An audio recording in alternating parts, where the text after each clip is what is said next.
Welcome to another episode of Grief Talk. Everything you want to know about grief and more. I'm your host, Fawn Solis. As an author, mentor, and bereaved mom since 2005, through guest interviews and coaching, here's where you'll always get great content that is inspiring and practical to help you heal after loss. Today's guest is Jessica Haas. Jessica works to help confident, driven women move out of chronic stress and create an individualized and balanced health plan. As an integrative health coach working in functional medicine, Jessica teaches clients to use a self-first approach and uncover what they care most deeply about to imagine and create their best life. So welcome to the show, Jessica. I have been so excited to have you on this podcast to talk about all we're going to talk about today. Thank you for having me. It's such a pleasure. So for the audience, further to the introduction, I just want to remind you that Jess is an integrative coach. She works in stress management, chronic disease, largely, if not entirely, but Jess can explain that, with women.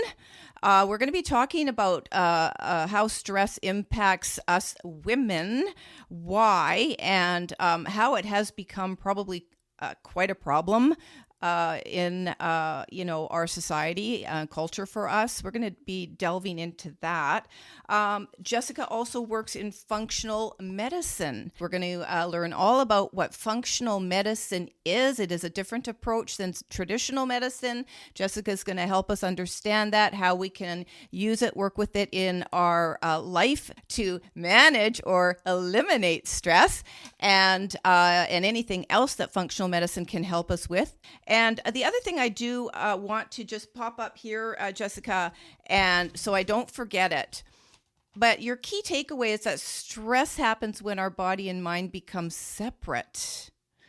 And the other thing you say as a key takeaway, and I just love this, and I'm going to leave it in front of me so we can circle back to it, or you can speak to this at any time throughout this episode, is that we can create greatness in the present moment. And I absolutely love that, because we all forget that. I don't care who we are. We all forget that. So without further ado, I'm going to ask if you could just jump right in and explain a little bit more about the work you do. And even if you want to explain how you got into it, I always find that important. Yeah, absolutely. So functional medicine is where I started, and I've worked with Dr. Meyer for many years. And so I work at a functional medicine practice called Highlands Health and Wellness in Denver, and I help support her clientele. Functional medicine, it is root cause medicine. It is when you are looking at the whole person and beginning to understand that disease comes from different places. So sometimes you might have an illness that shows up because of stress. Sometimes it's because of what you're eating. There are different reasons for each person for individual illnesses. So IFM, or the functional medicine website, it says that functional medicine is patient-centered, science-based, and it empowers patients and practitioners to work together to address the underlying causes of disease and promote optimal wellness. So it requires a detailed understanding of each patient and their biochemical lifestyle factors, and then we come up with a personalized treatment for each one. So it's much more focused on who you are and what you're bringing all together in the package. And each component can play different roles for different people. So by addressing that root cause rather than the symptoms, we are better able to identify the complexity of the disease, is basically what the functional medicine basis is. And a lot of that's directly from that website, from their mission statement. Yeah. Right? So in the approach to diagnosis and treatment, does the mind play quite a critical role? Oh, yes. Okay. Because the way that the body works, the mind, if it perceives stress, gives signals to the body so that you can get out of that stressful situation. So if you are being attacked in the wild by a wild animal and your body sees that there's a threat, you go into autopilot. Your body naturally knows how to take over. The problem Yes. is now, most of the time, Yeah. the stresses that we are under are perceived and they're not necessarily real, actual dangers. Oh, let's talk about that just for a minute. Okay. So the stresses that we're under are largely perceived.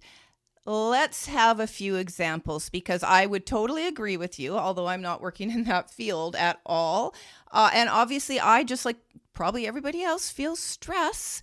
And I would wager, and I'm just going to throw that in, I would wager even the quiet people who don't emote very well feel just as stressed as the rest of us who show it by reactionary, behavior and so on, and bury it. Can we bury stress? Absolutely. And many people don't know the level of stress that they're under either. Because Okay. if you're doing something like watching a television show, it feels very passive. Yes. But your body can still interpret some of those signals. You're watching an action show and you still react with a lot of the same chemical processes that might be happening if you were witnessing a tragedy or something happening. And so maybe on a smaller level than if you're actually there in it, but your body and your mind don't necessarily know the difference between this imaginary television, computer, news world, and something that's happening in your living room. And so we just have a lot of input all of the time. And that creates this underlying low level stress that just sort of hums for a lot of us. And if you're not paying attention to it, it's very easy to miss. When I was in college, I did 28 days in the backcountry and I was away from all electronics and everything for 28 days, no bathrooms, nothing.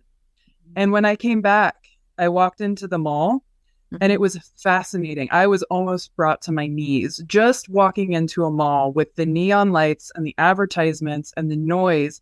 You don't recognize how much input and stimulus is coming in all of the time.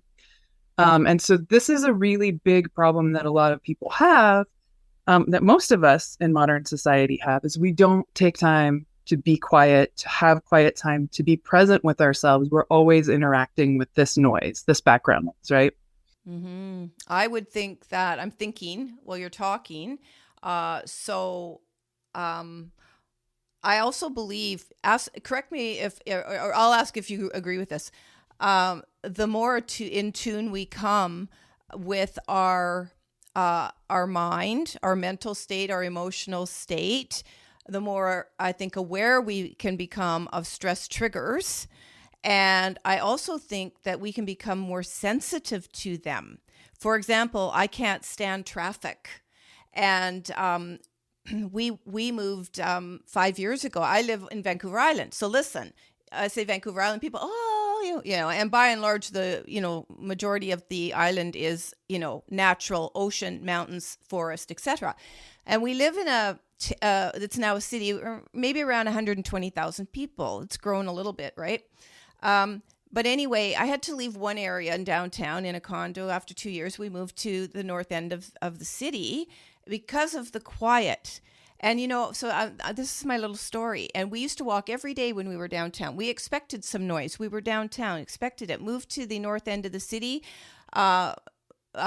more subdivision type thing in a condo, but more subdivision. I'm expecting extreme quiet. So, and it is. But here's the thing. So for walking, instead of having the sea walk, right now we have to walk in a neighborhood, and sometimes we have to walk on a 4-lane street to cross and get to a neighborhood. So where I am specifically, it's quiet. But when I'm out walking, it has, for 5 years, I'm like, I don't like walking up here. I don't like walking up here. And it finally dawned on me, it was the traffic. It's the cars. You know what? It's even the pavement of the sidewalks. Sensory, touch, sight, right? And I'm going to ask you to expand on this. If we're seeing hot sun on concrete versus hot sun on waves in the ocean, we're sending different signals to our brain, right? And then having a very different experience, right? Absolutely. And there's a big connection that we have to the earth too. The magnetic fields, the sun. So Another stressor that we often don't think about is our circadian rhythms are really interrupted when we are not getting out in the sun in the morning. And then we're exposed to our devices late in the evening, our TVs. So they emit this blue light. Sunshine gives us blue light first thing in the morning, and it tells your body to wake up, and it gives you all of these signals to become alive, right? And get energized, and you're ready to go. But if you continue to be exposed to those blue light, and now they're finding green light as well, but if you're exposed to those artificial light sources later on in the day, if you're constantly in front of your computer, then it continues to send that signal.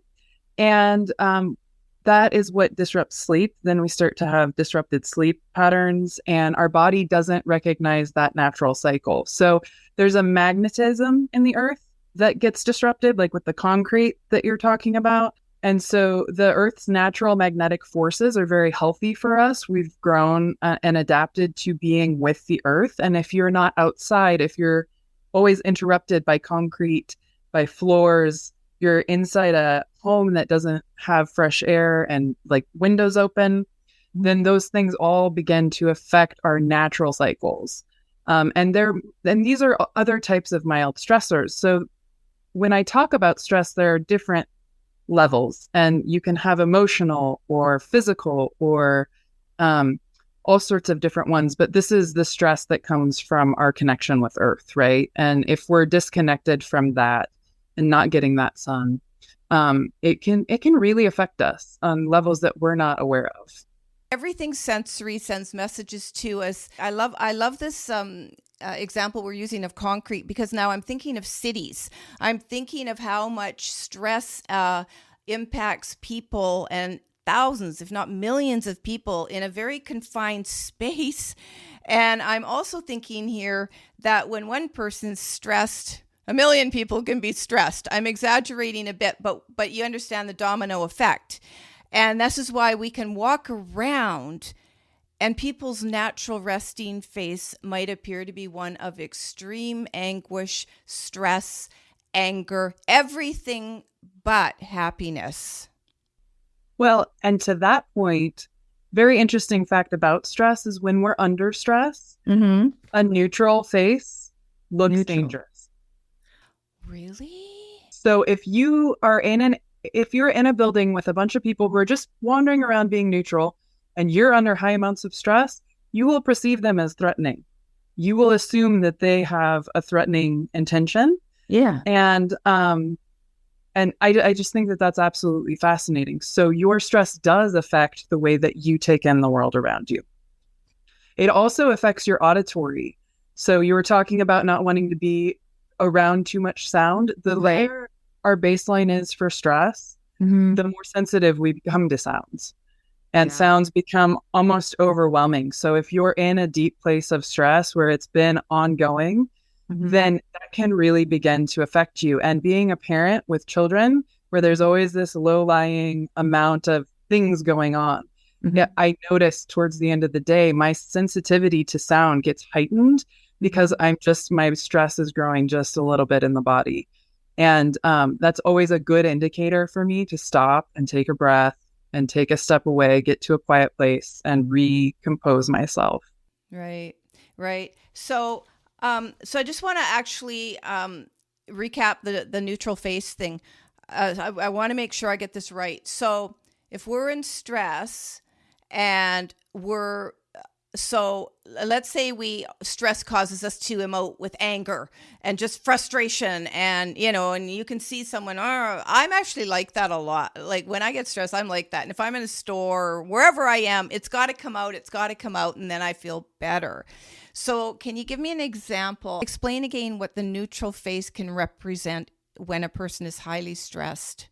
Well, we're not tuned to be happy. It's not our natural evolution. It's really sad in a way, but it's good to know. It's good to have this baseline because we can make changes, right? Once we have this information. Yeah. But to survive, we had to be extra aware of the things that were happening. And if you saw a rock in the field that might be a predator, or might not be, if you assume that it's not when it is, you get eaten.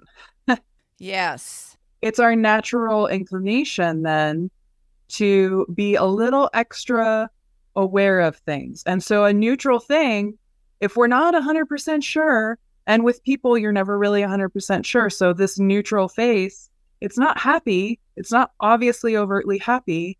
So maybe they really don't like me, or maybe they're a threat. Maybe they're going to attack. There's just this underlying concern because we're trying to protect ourselves. And when you're in stress, you're in that protection mode where you are trying to keep anything bad from happening to you, which is a good thing when it's done in proper cycles. But if that is going on all the time for you, that can become dangerous in its own right. Right?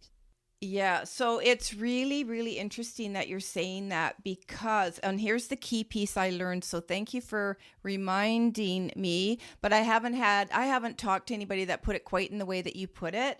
That I've heard it. Listen, I've heard it. Living with trauma, PTSD, and all of that. I understand the brain. We're in a survival brain. We have a reptilian, mammalian brain. I get all that. But what you said that made it, clicked for me is that we're not it's not our natural inclination to be happy because of our brain the way we are. So I'm sitting here thinking, interesting, because when we work in general with life coaches, inspirational people, even myself to some degree, I address these things to some degree, trying to be really positive.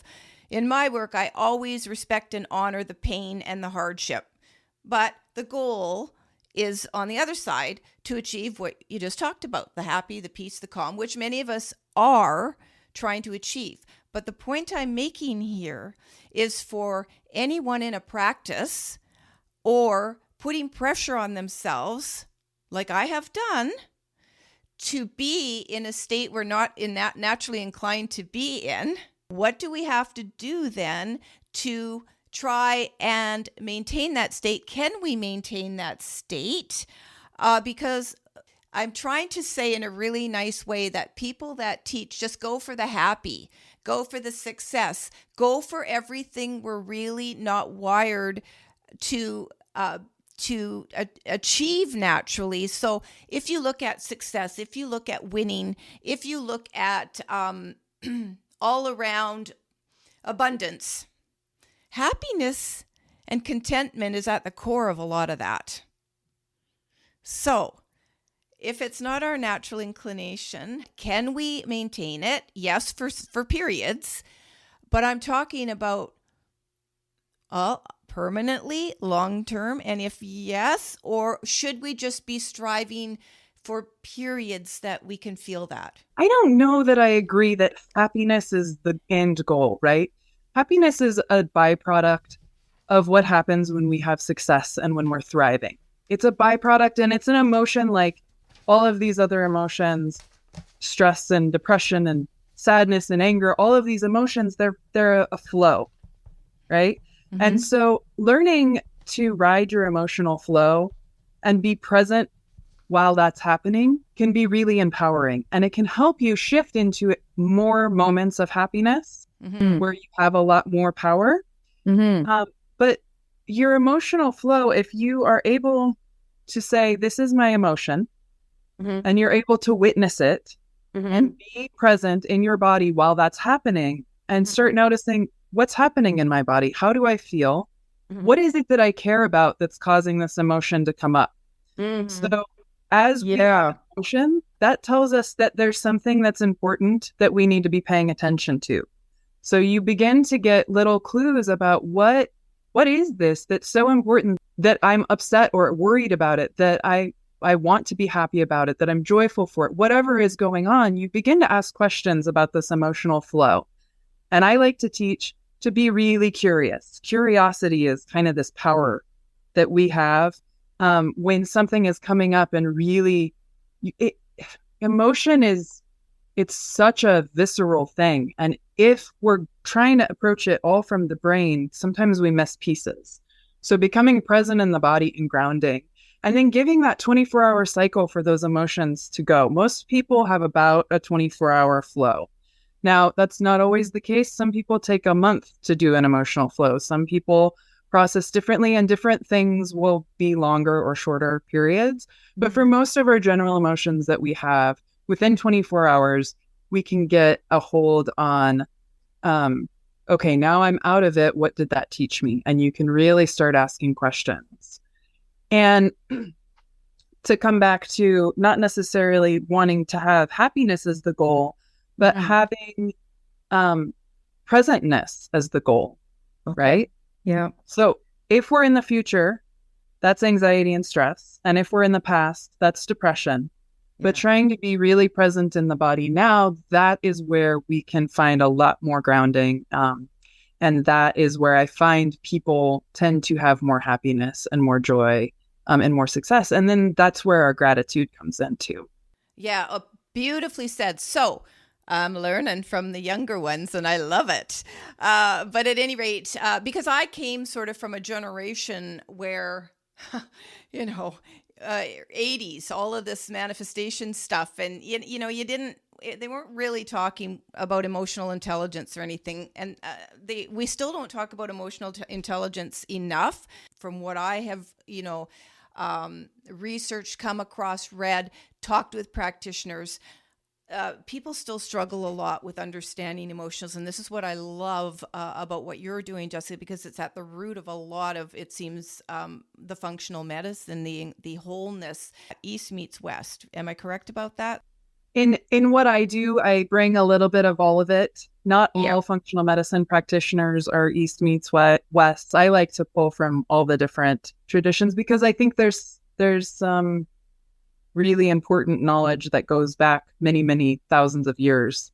And ignoring that just seems like a disservice, right? Yes. So I wanted to say three things. One, that happiness is a byproduct. I love that. I'm not going to forget thinking about happiness because I have chased happiness. Okay.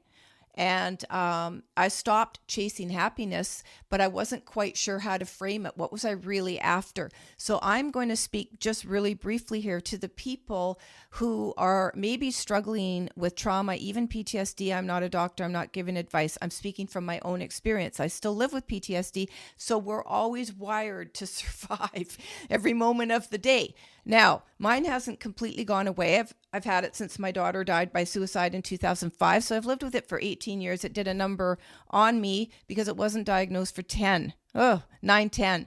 So imagine I was living with something I couldn't manage because I didn't know what was wrong with me. And we're not talking about that today, but total survival. So happiness as a byproduct, super important because everything's a byproduct. So while you were talking, and I'm thinking, okay, what am I wanting then? What's my end result that I'm looking for? And you said presence. I came up with balance.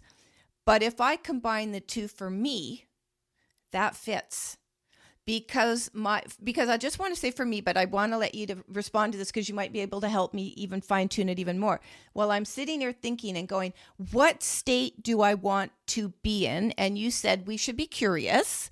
So I'm being curious and going, I don't want to have uncontrollable behaviors. I don't care if I get mad once in a while. I get angry. I'm like everybody else. I deal with it very, very quickly. But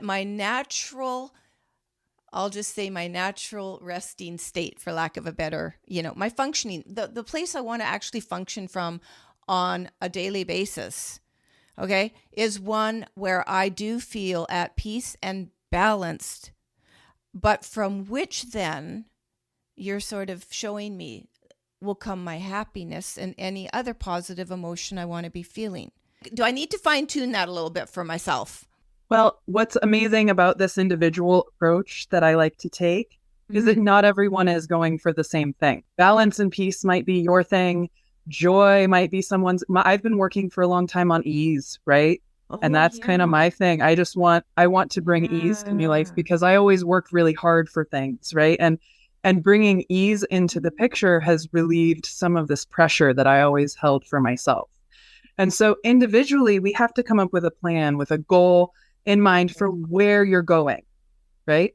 And so this Yes. includes coming up with what is your goal? What is your life purpose? And so we dig, that's what a lot of coaching is about, is what was your gift that you were given that you need to express while you're here in this life?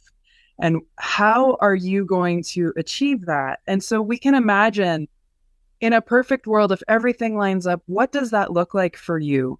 And then we can backstep on a timeline.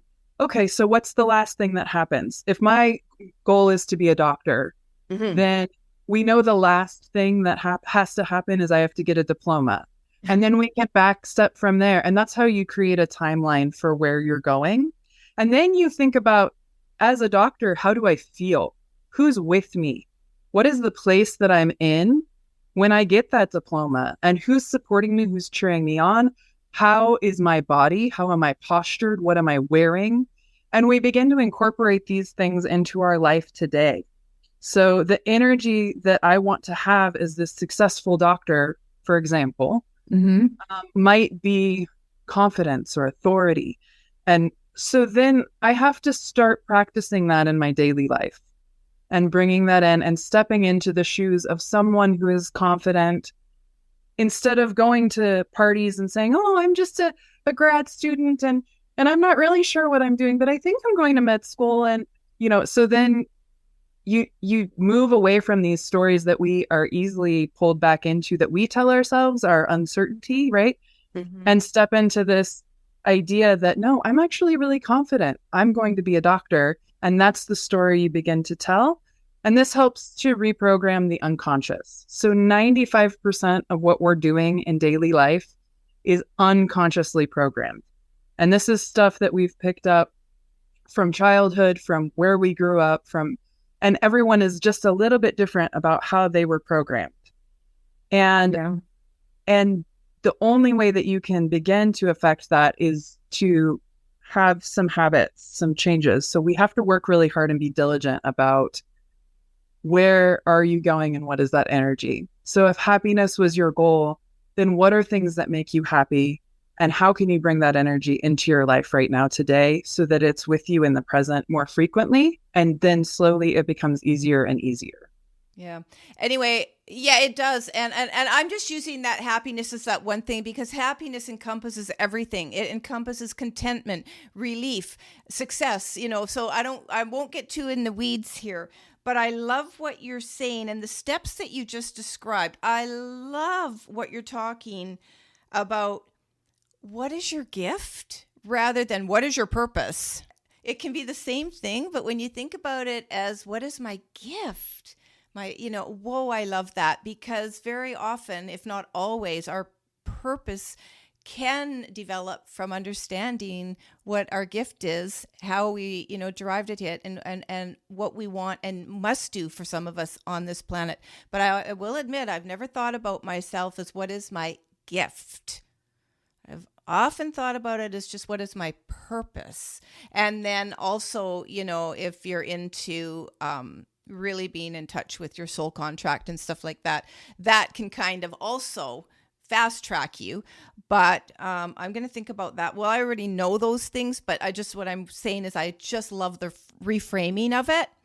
I want to ask you, we were going to talk about uncreating our lives. You talked about reprogramming the unconscious. When we're moving away from the stories of reprogramming the unconscious, the steps that you just explained, Jessica, from a timeline, starting sort of with the outcome and then going back, what are the steps I need to take to get there? And then importantly, how do I feel when I get there, right?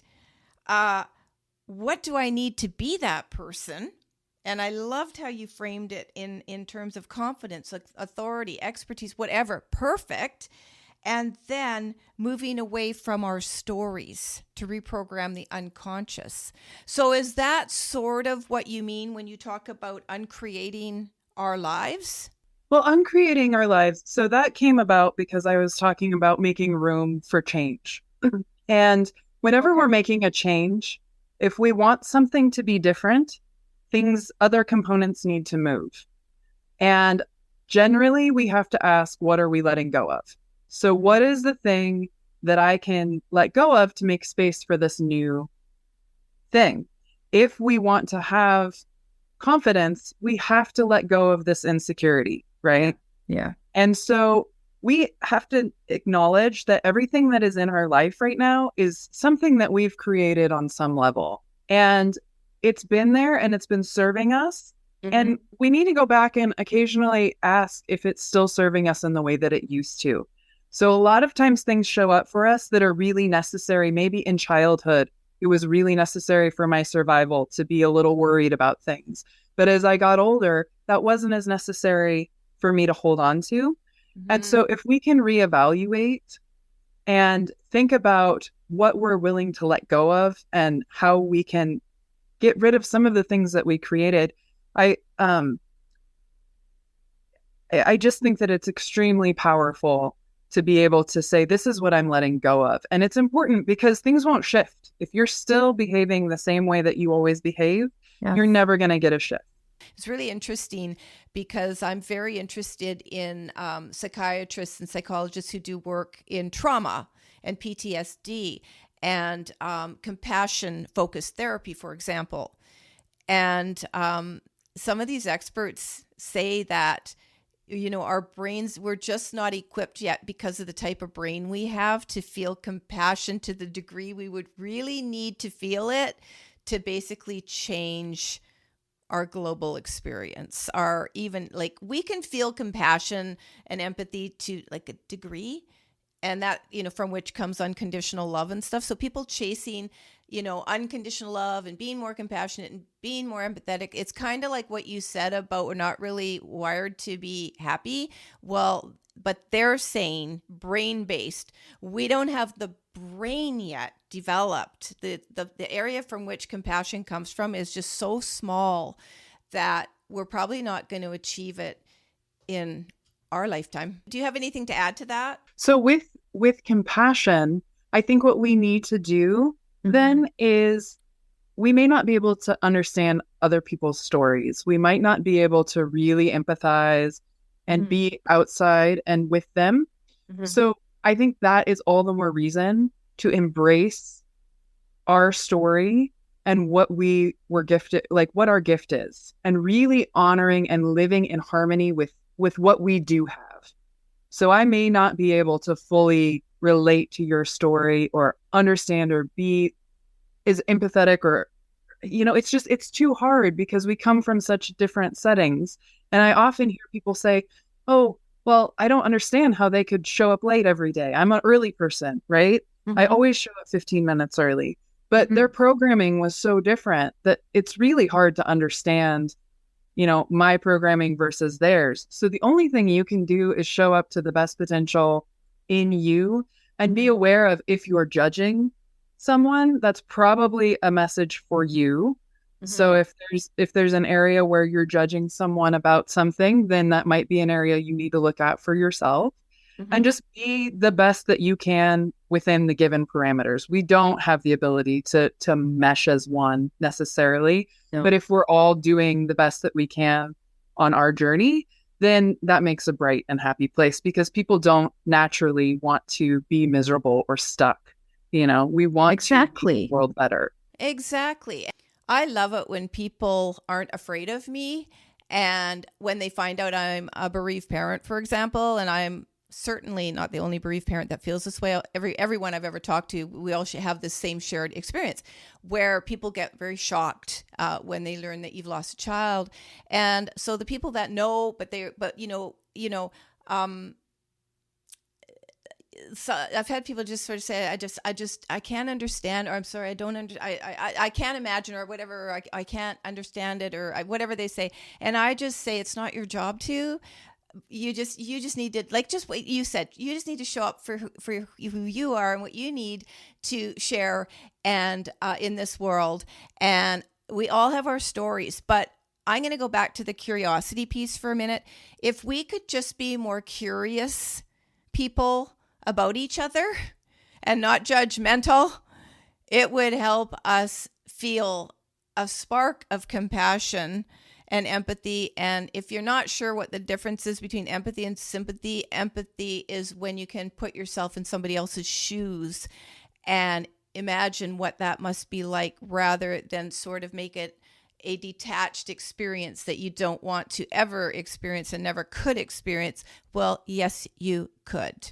And I always like to say not one of us is immune from any single thing happening in this life that has happened to another individual. That in itself will give you a start to feeling more compassion and empathy for everybody, no matter who they are or where they are in this world. I did want to say also, when we're living in our full potential, we have to be out of protection. And so that's how this ties into stress. So when you are in stress, your body is trying to protect you. And if you have this underlying low level hum that's going on, then it's like stepping into a bomb shelter, like we were talking about, or being surrounded by a bunch of guards, right? Nothing's going to get in. We're being protected. Yes. And we can't shine that light. We can't connect. So another piece of fight or flight and freeze, we get there are several steps, but there's rest and digest, fight or flight, and then there's collapse. And if you are in rest and digest, you're socializing. This is where we communicate with each other. This is where we digest our food and have talks around a table, right? And where we can begin to understand and connect to each other. If we are constantly in fight, flight, freeze, then we're not having those interactions. And that's where people become dangerous to us. And that's where our emotions flare more. So not to never be in those states, right? It's not that you never want to be in fight or flight and that you might not ever, I mean, you probably will have a moment where you collapse at times, where you really feel like it's a life-threatening situation. These things are things that happen, but we need to process through them. And we need to really, that comes back to that emotional flow where we move through and then get back to a place where we can communicate again. And if we recognize that if we're under that low level stress all the time, we're not connecting to people, I think it's really a powerful message for people. We're moving into being able to listen and interpret signals from our emotions in just a second here. But what I did want to just address really quickly and remind the audience, bringing it back to what we opened and you opened with, talking about the perceived stresses and the stress, the underlying stress. So if you look at, I would go so far as to say the global community of billions living with this hum of stress, I mean, it's scary. It's kind of scary. I mean, no, I'm not being afraid, but what I'm just saying, it's unpredictable. It feels unpredictable, and I believe that a lot of the things that happen in the world don't need to be happening in the world, and I'm just glad I personally live in a peaceful part of the world. I worry for the world. I worry what we're doing to it. I worry what we're doing in it on a large scale. And I just feel it sickens me, and I just feel it's so unnecessary. But on the flip side, I am also meeting wonderful, wonderful people, practitioners. We have these types of conversations such as you and I are having, Jess, and then people listen to them or watch them on YouTube. And, and every ripple matters. Every ripple of positivity matters. I believe that. And, well, so far we're still all here, right? When we chatted before, you spoke about, getting in this cave without an exit. We can all find ourselves in this cave because we're constantly in this underlying hum of surviving. It, when we were talking about it a little bit earlier, it made me think about all the people who are afraid maybe to talk to others in the grocery aisle or say hello on the street, or like you can almost feel if you go walking in that, you can sort of observe people. I'd say hi to just about everybody if they had eye contact with me. Not going to sit there and glare at them. It's like, hey, hi, how you doing? It's a toss-up whether or not people engage that way and connect, but it makes sense to me now why there is a problem with people connecting, trust issues and so on, because in survival, we trust no one. No one, right? Yeah. And we don't know how to connect. We It don't know makes how to it's a very lonely place to be when you are trying to survive. And Yeah. most of the time in our history, you were running away from a tiger and you survive, right? And you go back to the community and you celebrate with them. And there's this physical release that happens as we celebrate this triumph, right? Like, I survived this. All right. And we just don't have that celebration the same way. And so with people who are dealing with high levels of stress, that is one thing that I encourage is get the body involved with moving through that stress cycle. You want to jump up and down and move your body and feel the process of getting to the end of it as well, and have gratitude for, I got through that, right? And even if you don't have someone to celebrate with necessarily, at least acknowledging that I went through this, I achieved this, I got to this point, or whatever has happened, but acknowledging your story and really stopping regularly to take note of what you're doing, where you're going, and where you're headed. Because many of us just assume that the world is happening to us and don't take that control of, you do have some control about which way you walk. And just being aware can be so empowering. Yeah. And that's a message that I really like to bring. Trust is just so key, and you have to build it. So when you want to have a community, you have to build the trust. So your people, your tribe, they understand, that you're all feeling safe together. And so I just want to say to the people out there who aren't in a community of sorts, whatever community you belong to, isolated from it or not, and there could be more than one at any stage of our lives, having a community and finding it within you the courage to take that step to connect probably will surprise you more often than not that you really enjoyed it versus it was just awful or nothing like what you thought it was going to be. And I'm speaking about any type of community at any stage of our life that we're going through. That is how we can make friends, find help, share stories.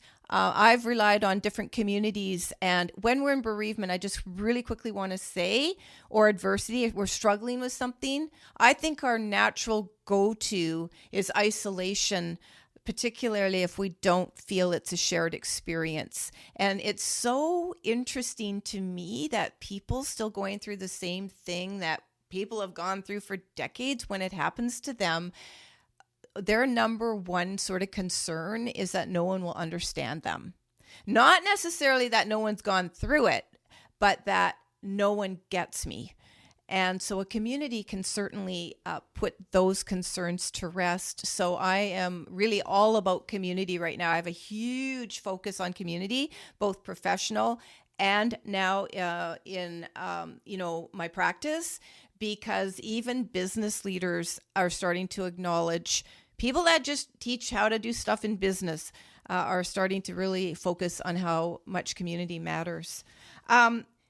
Jess, we could talk all day, and we don't have time to talk all day. I wanted, though, to move quickly just our last two things.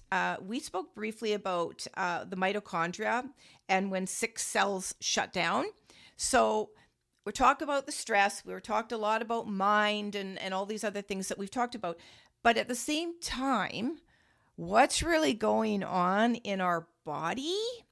And then I want to move to emotions sending signals, and how when we understand, this is going on in my body, I don't want that. What are my emotions? What's my mental state even telling me? How can I interpret those signals so that I can make all the changes we talked about? Yeah, absolutely. So with the body, again, this is not just us as people that go into protection mode, but your body also has a lot of protective mechanisms. Okay. And mitochondria, there's 1,000 to 2,500 mitochondria in every cell in our body. And these are our little energy powerhouses, right? They're what energize us. And they also have communication networks throughout the body. And when the mitochondria sense danger, they talk to each other and there's something dangerous, right? And if they sense a virus or something, Yeah. they will begin to shut down production of energy, because a virus's job is to come in, take over the cell, and procreate, and try and take over. So the mitochondria, in an effort to protect you, will shut down their energy source so that the virus doesn't spread rapidly, so that the body can take care of it. Well, because of the way that the body and the mind work together and they are not separate, this can happen from an illness. This could be a chronic illness. This could be inflammation. But this can also happen when we get stressed or have an idea in our head that we're in danger. Even if it's completely fictional, if we decide that there is something dangerous in our head, then our body will respond in different ways, and it will shut down, and it will start to, this is where some of that fatigue comes in sometimes. It's not always the case. But eventually, if we're in stress long enough, fight or flight, I briefly touched on this earlier, but the body gets to a point where it thinks it's life-threatening, and it just completely shuts down and goes into this collapse mode where it's almost like plain dead, right? And so deep levels of depression sometimes bring on this, like, I can't even get out of bed, I can't move, this feeling. Yeah. But would you even say, like, all of these things, they all work together, but the body, thinking of the body shutting down, tiring down, protecting us, we can't do this anymore. We're going to remove you from the situation one way or another. But would you even say that this, I think you're going to say yes, but prevents people from even wanting to get motivated? So if you're stuck in that bed from depression, stress, anxiety, illness, real illness, chronic illness, fatigue, whatever it is, my God, isn't it like likely that you're going to be overwhelmed by lack of motivation? Like, don't you just lose your will? Yeah. And sometimes people do. You shut down. And this can happen from a mold toxin, and it happen from trauma, and it can happen from a lot of different things, but the body can cause you to lose your will. So that's not, if you're in that place, it's important to note that that is something that is a normal response. Okay. And you have to take the steps to slowly work out of that. Yeah. But it takes a lot, all of this, any of this work that you do, self-work, it's small steps, and it's very, very, sometimes it's like, I'm going to go outside every morning for 5 minutes, and that's all that a person can do. And you start with that, because that's what you can do. If you can walk to the mailbox and back, walk to the mailbox and back. Yeah. And don't judge yourself for that. Yeah. And that's huge. Yes. And Jessica, you're saying something. Other people have said it too, but I love what we're talking about here, because we're putting it in the context of what's really going on in the body. So many people might think that they're dealing with stress or anxiety or depression or whatever, and I shouldn't be feeling this way. And they don't even maybe think about what the physical limitations and restrictions are putting on us. And I have dealt with limitations for years and years and years. And so part of my work is also in that, and making it okay to set, I don't even use the word goal, have an intention. Because for 2 years, I set the intention. Oh, I'm going to get up 3 times. I'm going to walk down to the ocean. Okay, well, the 6 blocks to the ocean I have to walk. Yeah, then there's a 300-foot drop. Okay, then I can walk along this beautiful, rugged, gorgeous beach, and then I got to come up 300 feet and get home. And I'm like, yeah, not today. So I ditched it, but it's what we tell ourselves when we're not meeting I'll just use the word goal, right? This could be anything that we are dissatisfied with in our life, which causes stress, because we're constantly fighting ourselves to do what we said we were going to do, and then berating ourselves because we can't do it, or don't really want to do it. So I'm a huge proponent of set what you can do. If you want to like exercise, right? And you want to do 30 leg lifts, how can you tell I'm doing leg lifts? Start with 5. One day you might get to 30.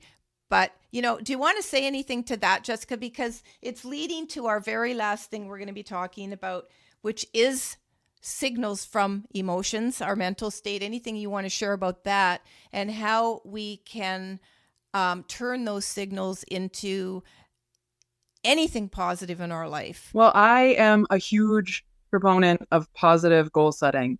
And this is, again, it's that future. What do I want? What am I aiming for? So when you're in a place where you can't do anything, the first thing I would say is don't set yourself a goal of something that you don't want to do. Like, I want to lose weight, right? So first off, when you say I want to lose weight, you're talking about getting rid of something that you don't want.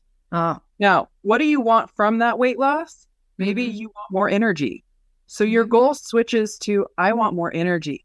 And that's the first thing. We've got to be motivated by something that we actually want. Yeah. And our unconscious doesn't hear, I don't want that. So embodying the difference between being I am not a smoker and I am trying to quit is really different. Right? Yes. Yeah, because I associate the word try with you've already failed. And I don't really like the word failed, but you've already haven't done it.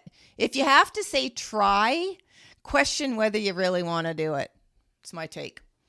And so you find something in that moment of, exhaustion or whatever that makes you feel good.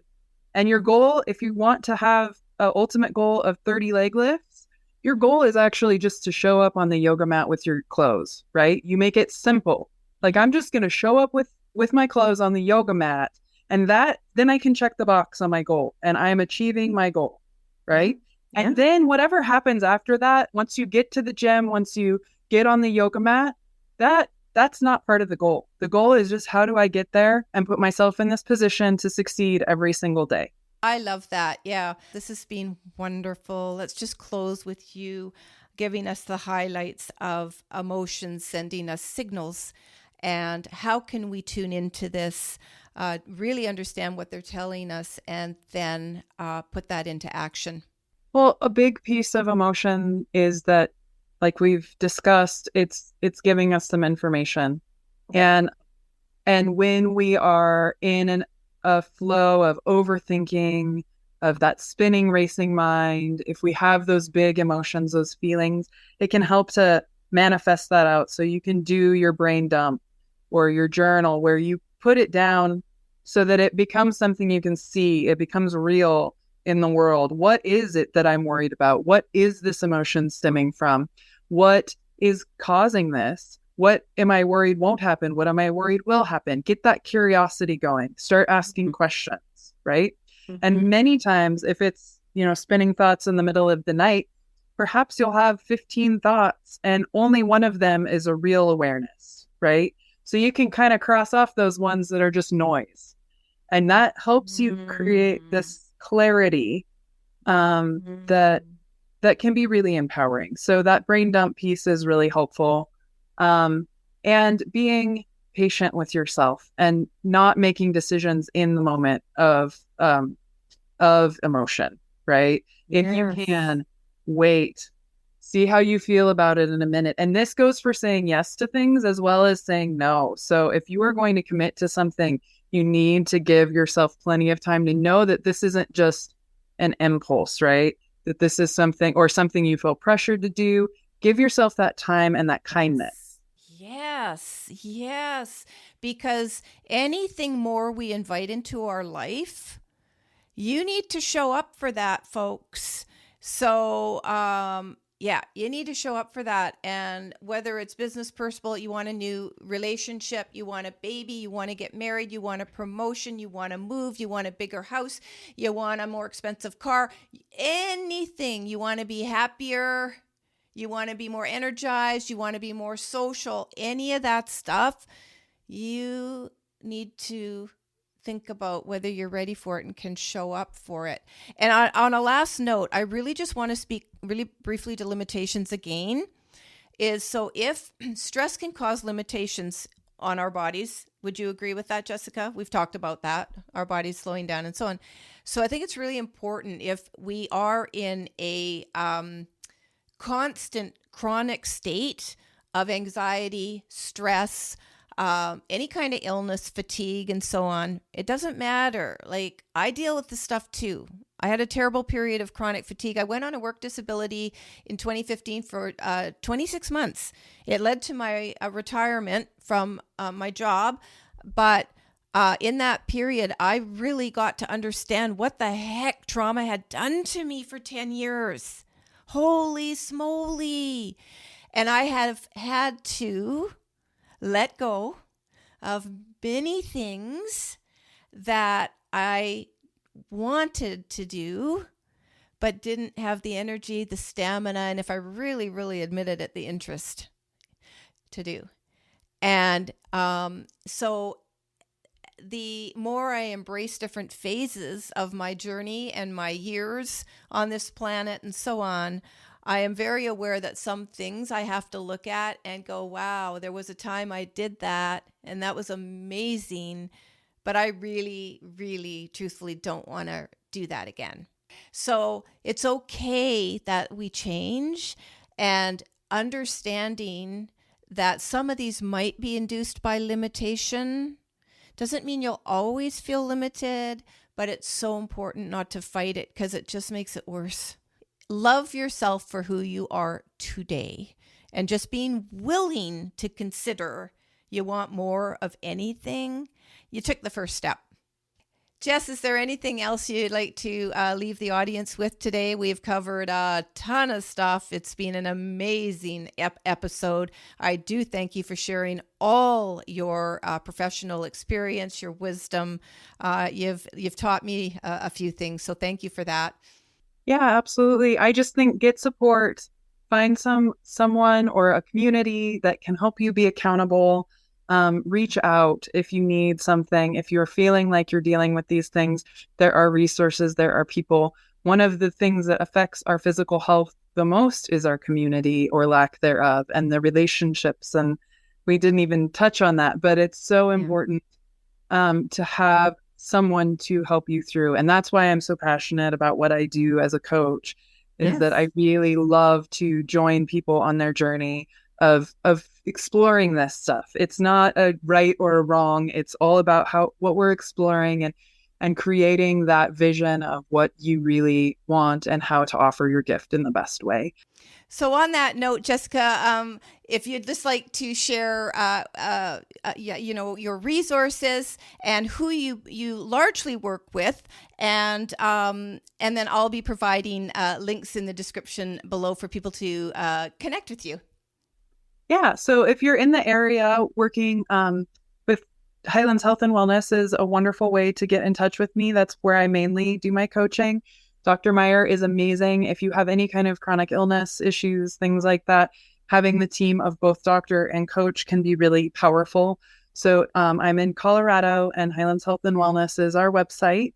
I also do a limited amount of personal coaching, but it's an application process to apply for. I really strongly feel that I will only work with people who are aligned, because I don't think it helps anyone if there's not a good alignment. So I do ask, if you would like to work with me one-on-one, that you fill out an application and go through that process. So that link I will share with you. And then I also have a free resource on different types of emotions, and a little quiz that you can take to help decide if there are certain areas of stress that are affecting you more than others. So that gets into the physical stress, the emotional stress, and those types of things. There will be a link for that as well that I'll share with you. And then I will generally do a free consultation call with you to see if it's a good fit. Oh, that's perfect. That's perfect. Okay. Well, thank you again. I feel really blessed and honored to have met you and have you part of my professional community now. It's been awesome. Wonderful. Thanks for having me. I appreciate it.